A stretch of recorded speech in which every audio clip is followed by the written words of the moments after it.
नमस्कार, आप देख रहे हैं न्यूज़ वन इंडिया। आपके साथ मैं हूं सुरभि तिवारी। देवभूमि की शुरुआत करेंगे। सबसे पहले खबर रुद्रप्रयाग से, जहां पर सीएम त्रिवेंद्र सिंह रावत पहुंचे कालीमठ। तो सिद्धपीठ कालीमठ में सीएम त्रिवेंद्र सिंह रावत ने पहले पूजा अर्चना की और फिर सीएम कालीमठ में एक विद्युत परियोजना का लोकार्पण करेंगे। तो सूबे के मुख्यमंत्री त्रिवेंद्र सिंह रावत आज रुद्रप्रयाग जिले के दौरे पर है। आज सुबह सीएम रावत सबसे पहले इस मंदिर में पहुंचे। कालीमठ ये मंदिर बताया जा रहा है, जहां पर उन्होंने मत्था टेका, पूजा अर्चना की और कोटमा पहुंचने के बाद कालीमठ पहुंचे थे, तो जहां उन्होंने सिद्धपीठ मां कालीमठ मंदिर में आधे घंटे तक पूजा अर्चना की है। इसके बाद सीएम रावत ने कालीगंगा जल विद्युत परियोजना का लोकार्पण किया, तो जिसके बाद वो फिर कोटमा पहुंचे। यहां से वे अगस्त्य मुनि आय और हिलांस के आउटलेट का उद्घाटन के साथ ही विभिन्न विकास पारक योजनाओं का लोकार्पण और शिलान्यास भी किया। इस अवसर पर सीएम रावत ने कहा कि वर्ष 2013 की आपदा के बाद उत्तराखंड में बहुत बड़ा नुकसान हुआ। आपदा के बाद केदार घाटी फिर से उभर रही है। कालीगंगा जल विद्युत परियोजना से स्थानीय लोगों को रोजगार मिलेगा। क्षेत्र की जो भी समस्याएं होंगी उन्हें दूर किया जाएगा। सीएम रावत ने कहा कि हमारी सरकार 4 धामों का विकास कर रही है, जिसका फल आने वाले 100 साल तक लोगों को मिलता रहेगा। तो करोड़ों हिंदुओं की आस्था 4 धाम से जुड़ी हुई है। केदारनाथ विधायक मनोज रावत ने कहा कि 2013 के केदारनाथ आपदा में कालीगंगा एक जल विद्युत परियोजना को भारी नुकसान पहुंचा था।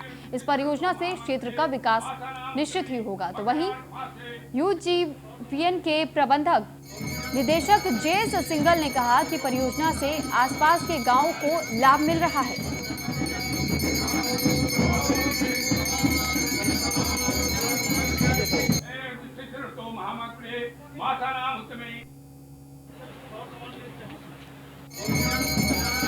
तो रुद्रप्रयाग की तस्वीरें भी आपको दिखा रहे हैं, जब सीएम त्रिवेंद्र सिंह रावत कालीमठ मंदिर पहुंचे और यहां उन्होंने माता के दर्शन किए और पूजा अर्चना की। तो करीब आधे घंटे तक उनकी ये पूजा पाठ चली। तो पूजा पाठ करने के बाद उन्होंने मत्था टेका और उसके बाद से कई कार्यक्रमों का उद्घाटन, कई परियोजनाओं का उद्घाटन किया।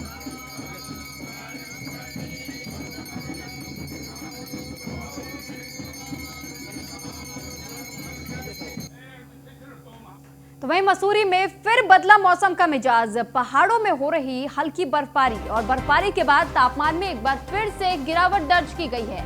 जिला प्रशासन ने अलर्ट भी जारी कर दिया है। अगले 2 दिनों में बर्फबारी और बारिश का अनुमान जताया जा रहा है। तो बर्फबारी से पर्यटन में इजाफा होने की उम्मीद भी साथ ही जताई जा रही है। तो बर्फबारी से काश्तकारों के चेहरों पर मुस्कान वापस लौट आई है। पहाड़ों की रानी मसूरी में मौसम लगातार बदल रहा है। बारिश होने से तापमान में भारी गिरावट दर्ज की जा रही है।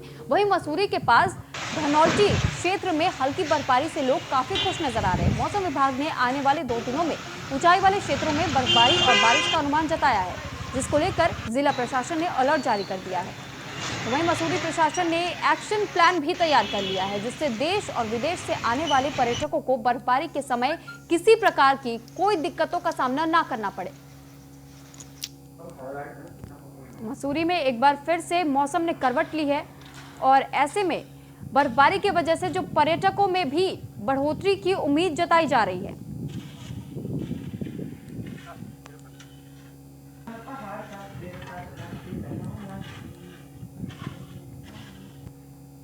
और वहीं धनौल्टी में पर्यटन नगरी में बदला है मौसम का मिजाज। तो पर्यटन नगरी में हो रही हल्की बर्फबारी, मौसम बदलने से किसान और पर्यटक बेहद खुश नजर आ रहे हैं। लगातार बर्फबारी से खेती बाड़ी में फायदा पहुंच रहा है। पर्यटकों के आने से व्यापारियों को इससे लाभ भी मिलेगा। तो पर्यटन नगरी धनौल्टी में मौसम का मिजाज बदला हुआ नजर आ रहा है और हल्की बर्फबारी के चलते मौसम काफी सुहाना हो गया है। मौसम के इस बदलाव से किसान बेहद खुश नजर आ रहे हैं। आपको बता दें कि किसान यूनियन अध्यक्ष का कहना है कि लगातार बर्फबारी से खेतीबाड़ी में फायदा मिलेगा। तो वहीं दूसरी तरफ होटल यूनियन अध्यक्ष ने कहा कि ऐसे मौसम में पर्यटकों की आवाजाही से व्यापारियों को लाभ मिलेगा। तो धनौल्टी में भी एक बार फिर मौसम ने करवट ली है और हल्की बर्फबारी की वजह से अब जो व्यापारी वहां के बताए जा रहे हैं वो बेहद खुश नजर आ रहे हैं, क्योंकि उनका यही कहना है कि हल्की बर्फबारी की वजह से, मौसम बदलने की वजह से पर्यटकों की संख्या में एक बार फिर से इजाफा हो सकता है और ऐसे में व्यापारियों के लिए ये बेहद लाभ का समय। पर्यटन नगरी में मौसम का मिजाज बदला, हल्की बर्फबारी का मौसम देखने को मिला। धनौल्टी की एक खबर आपको बता रहे, जहां पर पर्यटकों के आने से व्यापारियों को अब इससे फायदा पहुंचेगा।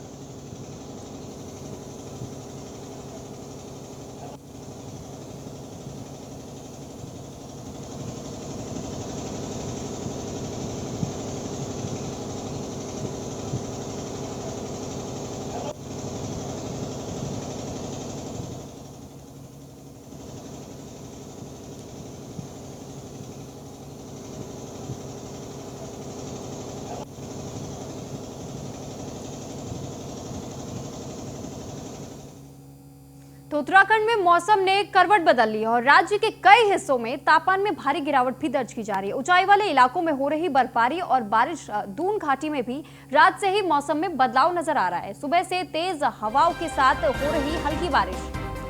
तो उत्तराखंड के ऐसे कई क्षेत्र बताए जा रहे हैं जहां पर मौसम ने करवट बदली है और राज्य के कई हिस्सों में तापमान में भारी गिरावट दर्ज की जा रही है। तो दून घाटी में भी रात से ही मौसम में बदलाव देखने को मिल रहा है। सुबह से तेज हवाओं के साथ हल्की बारिश भी दून घाटी में हो रही है।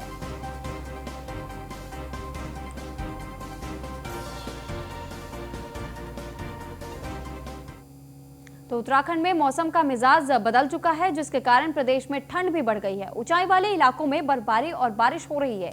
देखिए रेजिडेंट एडिटर फहीम तन्हा की रिपोर्ट। उत्तराखंड में मौसम का मिजाज एक बार फिर बदला है। मौसम विभाग का जो पूर्वानुमान था वो सही साबित हो रहा है। आज दून घाटी में सुबह से बारिश हो रही है, हल्की हल्की बूंदाबांदी है, तेज हवाएं चल रही हैं और बादल छाए हुए हैं। तापमान गिरा है दून घाटी में और तकरीबन 12 से 14 इस वक्त तापमान है। हम देख सकते हैं कि सामने के नज़ारे हैं, ये मसूरी और धनौल्टी से ऊपर का इलाका है जहां पर सुबह भी बर्फबारी हुई है और अभी चूंकि धुंध है पहाड़ों पर, उसके बावजूद हम देख सकते हैं जो पर्वतीय जो चोटियां हैं वो सफ़ेद हो रखी हैं, यानी बर्फबारी हो रही है। मौसम विभाग ने कहा है कि 2500 मीटर से ऊंचाई वाले इलाकों में बर्फबारी होगी, उसके नीचे इलाकों में बारिश होगी और कहीं कहीं मैदानी क्षेत्रों में ओलावृष्टि भी हो सकती है। तापमान में स्वाभाविक तौर पर गिरावट आएगी पूरे उत्तराखंड के अलग अलग हिस्सों में और तेज हवाएं चलेंगी, बारिश भी है। ये सामने की तरफ जो आप नज़ारा देख रहे हैं दून घाटी का, वो वाला इलाका है जो चक्रौता और जौनसार बाबर की तरफ जाता है। चक्रौता की जो बर्फबारी होती है, जो पर्वतीय श्रृंखला है, वो पर्यटकों को खूब भाती है और इस तरीके से हम कहें कि दून घाटी के चारों तरफ जो इलाका है वो पर्यटकों को इस मौसम में बहुत ज़्यादा सुहाता है। तो बहरहाल हम उम्मीद करते हैं कि पर्यटक इस मौसम का लुत्फ लेने के लिए इस तरफ रुख ज़रूर करेंगे। वो जाहिर सी तौर पर चोपता या फिर चक्राता की तरफ या फिर मसूरी और धनौल्टी की तरफ, इसके ऊपर की तरफ टिहरी या फिर चमोली की तरफ, उधर अगर हम नैनीताल और पिथौरागढ़, अल्मोड़ा, कौसानी की तरफ लोग जाना चाहते हैं तो वो रुख कर सकते हैं। ये पर्यटकों के लिए काफ़ी अच्छा मौसम माना जाता है। बहरहाल अभी जो हम देख रहे हैं लगातार ये दून घाटी पर हम ऊपर के हिस्से में खड़े हुए हैं और सामने की तरफ आप देख रहे हैं कि पर्वतीय जितने पहाड़ी इलाका है सब जगह धुंध है। तो हम उम्मीद करते हैं कि जो मौसम ने जो करवट ली है, अभी आज भी बारिश की संभावना है। बर्फबारी के लिए कहा है मौसम विभाग ने, फिर कल भी बर्फबारी और बारिश होगा इलाकों में और मैदानी क्षेत्रों में बारिश की संभावना जताई गई है। उसके बाद 7 फरवरी के बाद तापमान थोड़ा नॉर्मल की तरफ जाएगा और मौसम वो गर्मी की तरफ इशारा करने लगेगा। इस तरीके का मौसम विभाग का पूर्वानुमान है। अपने सहयोगी फैजान के साथ फहीम तन्हा, न्यूज़ ऑन इंडिया, देहरादून। खबर देहरादून से है, जहां पर सोशल मीडिया पर एंटी नेशनल टिप्पणी करने वालों पर पुलिस अब सख्त होती हुई नजर आ रही है। सोशल मीडिया पर एंटी नेशनल पोस्ट डाली तो नहीं मिलेगा पासपोर्ट और सशस्त्र लाइसेंस के अप्रूवल से पहले खंगाला जाएगा सोशल मीडिया अकाउंट। राष्ट्र विरोधी पोस्ट करने वालों का आवेदन रद्द कर दिया जाएगा। डीजीपी ने पुलिस अधिकारियों को कार्रवाई करने के सख्त निर्देश जारी कर दिए हैं। तो अब अगर कोई भी एंटी नेशनल पोस्ट अपने सोशल मीडिया अकाउंट पर शेयर करता है तो ऐसे में डीजीपी की तरफ से सख्त हिदायत दे दी गई है। डीजीपी ने पुलिस अधिकारियों को कार्रवाई करने के निर्देश जारी कर दिए और साथ ही ये कह दिया गया है कि अब अगर कोई पासपोर्ट के लिए अप्लाई करना चाहता है तो सबसे पहले उसके सोशल मीडिया अकाउंट को खंगालने का काम किया जाएगा। अगर किसी पर भी एंटी नेशनल पोस्ट मिलता है तो फिर उसके आवेदन को रद्द कर दिया जाएगा। तो सोशल मीडिया पर एंटी नेशनल पोस्ट डाली तो अब पासपोर्ट नहीं मिल पाएगा। सशस्त्र लाइसेंस के अप्रूवल से पहले खंगाला जाएगा सोशल मीडिया अकाउंट। राष्ट्र विरोधी पोस्ट करने वालों को आवेदन भी अब रद्द कर दिया जाएगा। इस पर अधिक जानकारी के लिए फहीम तनहा रेजिडेंट एडिटर हमारे साथ फोन लाइन पर जुड़ चुके हैं। फहीम, आपसे जानकारी चाहेंगे कि डीजीपी के आदेश पर ये बड़ा कदम उठाया गया, इसके बाद से कैसा रुख युवाओं में देखने को मिल रहा है? देखिए, ये अभी तक अगर सामान्य प्रक्रिया के तहत कहें तो कोई आर्म का लाइसेंस हो या फिर पासपोर्ट, उसमें पुलिस वेरिफिकेशन की रिपोर्ट लगती है, एलआईयू की रिपोर्ट लगती है, और उसमें क्रिमिनल कोई केस तो नहीं है या कोई क्रिमिनल इतिहास उस तरीके का ना हो, कोई रिपोर्ट दर्ज ना हो, इस तरह की चीजें देखी जाती है कि उसका जो चरित्र है, सामाजिक चरित्र, वो कैसा है, उसके आधार पर रिपोर्ट लगती है। तो फहीम, कोई स्पेशल टीम का गठन किया गया है? फहीम, किसी स्पेशल टीम का गठन किया गया है? नहीं, इसमें किसी स्पेसिफिक टीम के गठन की आवश्यकता नहीं है। इसमें जो रिपोर्ट लगेगी, अब उसमें 2 बिंदु शामिल कर दिए गए हैं मुख्य तौर पर, कि वो उसका जो चारित्रिक है, जो राष्ट्र विरोधी गतिविधि में सोशल मीडिया के द्वारा कोई वो एक्टिव तो नहीं है, किसी संगठन के तौर पर ऐसा जुड़ा तो नहीं है जिसमें उसका कोई राष्ट्र विरोधी एक्टिविटी होती हो, तो ये उसमें शामिल किया गया है। और उसको भी देखा जाएगा, न केवल आपराधिक चरित्र पर जाएगा, बल्कि कोई एंटी नेशनल एलिमेंट के साथ वो जुड़ा ना हो, उस तरह का कोई उसकी एक्टिविटी ना हो, ये भी उसमें जोड़ा जाएगा, उसके हिसाब से रिपोर्ट दी जाएगी, और ये काफी महत्वपूर्ण है। जी चलिए ठीक, फहीम आप हमारे साथ बने रहेगा, आपसे और भी खबरों पर अपडेट लेते रहेंगे। तो सशस्त्र लाइसेंस के लिए अगर आप आवेदन करते हैं तो ऐसे में सबसे पहले आपका सोशल मीडिया अकाउंट खंगाला जाएगा, और अगर कोई एंटी नेशनल पोस्ट मिलता है तो आपका आवेदन भी रद्द कर दिया जाएगा।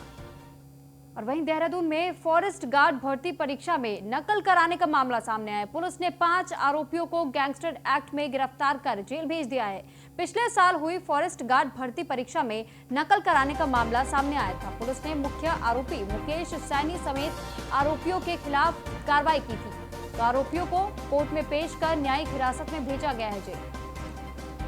और इस पर अधिक जानकारी के लिए फहीम तनहा रेजिडेंट एडिटर हमारे साथ बने हुए। फहीम, आपसे जानकारी चाहेंगे कि ये जो मामला सामने आया कि जिस तरीके से जो फॉरेस्ट गार्ड भर्ती की परीक्षाएं कराई गई थी, इसमें नकल कराने का मामला सामने आया, उसके बाद से उन्हें जेल भी भेज दिया गया, तो आगे की क्या कुछ कार्रवाई की जा रही है?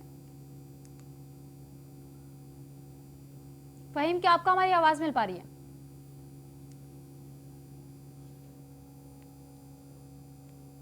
तो लगता है हमारा संपर्क फहीम से फिलहाल टूट गया है। तो पुलिस ने मुख्य आरोपी मुकेश सैनी समेत 5 आरोपियों को हिरासत में लिया था। आरोपी को कोर्ट में पेश कर न्यायिक जेल भेज दिया गया। फॉरेस्ट गार्ड भर्ती परीक्षा में नकल कराने का यह मामला देहरादून में सामने आया था, जिसके बाद से पुलिस ने 5 आरोपियों को गैंगस्टर एक्ट लगाकर गिरफ्तार किया और उसके बाद से जेल भेज दिया गया। जसपुर में 3 तलाक मामले में राज्य में पहली गिरफ्तारी हुई है, तो पुलिस ने गिरफ्तार कर आरोपी पति को जेल भेज दिया है। दहेज की मांग पूरा न होने पर आरोपी ने तलाक दिया था, तो तलाक के 3 महीने बाद आरोपी की गिरफ्तारी हुई थी। राज्य महिला आयोग की उपाध्यक्ष ने प्रशासन का धन्यवाद किया।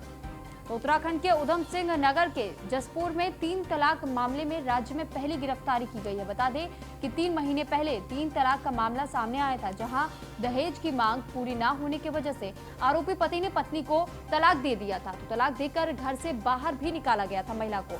एएसपी प्रमोद कुमार ने बताया कि दिसंबर में पीड़िता की तहरीर पर जसपुर पुलिस ने 3 तलाक का मुकदमा दर्ज किया और अब जसपुर पुलिस ने कार्रवाई करते हुए आरोपी की गिरफ्तारी कर ली है।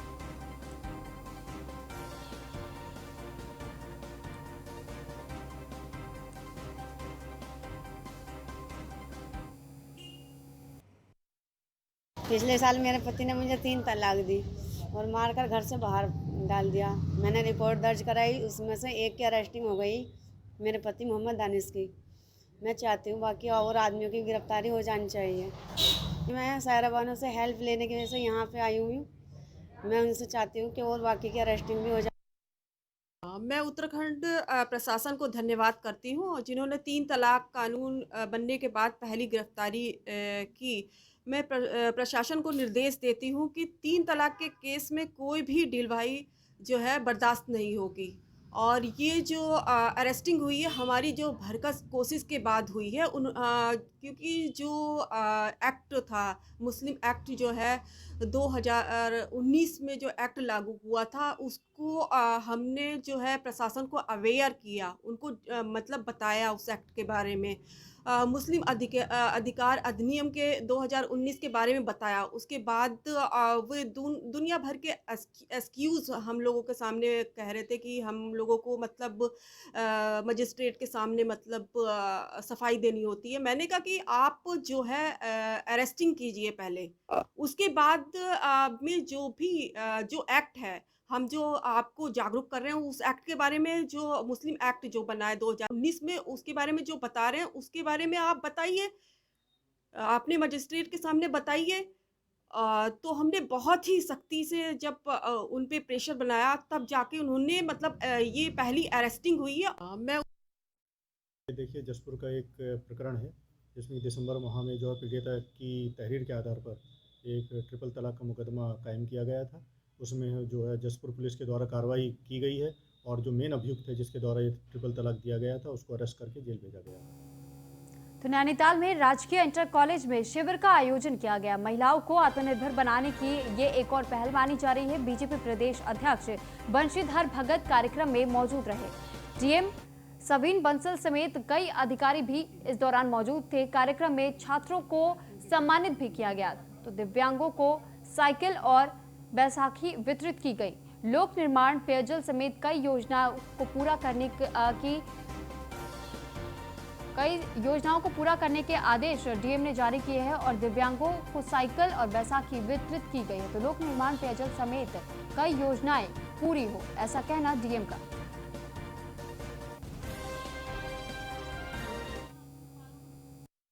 बहुत समय से हमने जिलाधिकारी महोदय से निवेदन किया था कि एक दिन यहाँ बहुउद्देशीय शिविर लगाते हैं।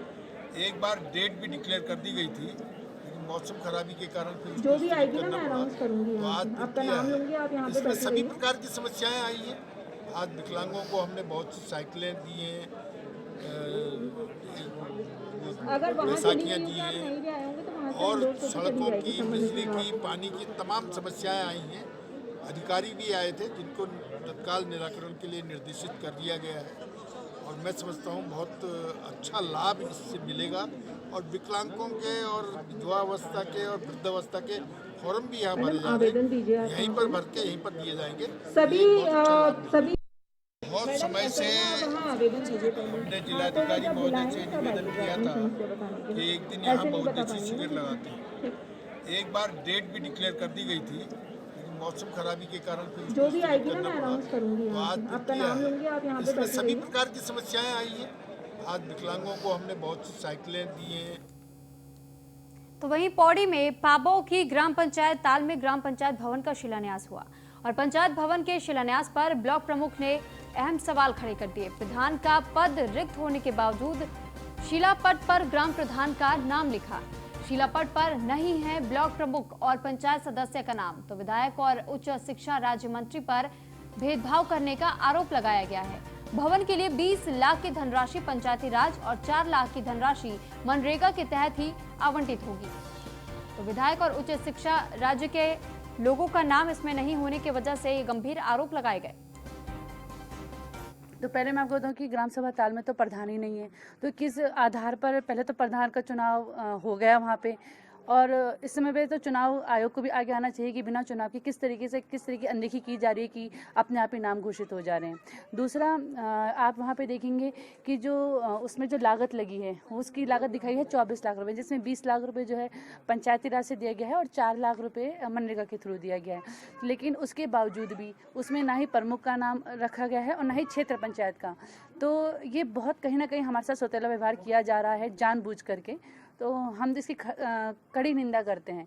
और इसके साथ ही मैं एक बात और कहना चाहती हूँ कि जहाँ सरकार वुमेन एम्पावरमेंट की बात करती है, सशक्तिकरण की बात करती है, वहीं पे पाबौ ब्लॉक में आप देखेंगे मैं एक महिला प्रमुख हूँ, तो मेरे को इतना मेंटली टॉर्चर किया जा रहा है, इतना हैरेस किया जा रहा है कि मैं अपने क्षेत्र में 1 साल 1 महीने में बाद तो मैंने अपने काम के लिए शुरुआत करी। बड़ी मुश्किल से मैंने विपदाओं का सामना किया, तब जाके मेरे को आदेश मिला ऊपर से काम करने का। फिलहाल देवभूमि में इतना ही। आप बने रहिए न्यूज़ 1 इंडिया के साथ। नमस्कार।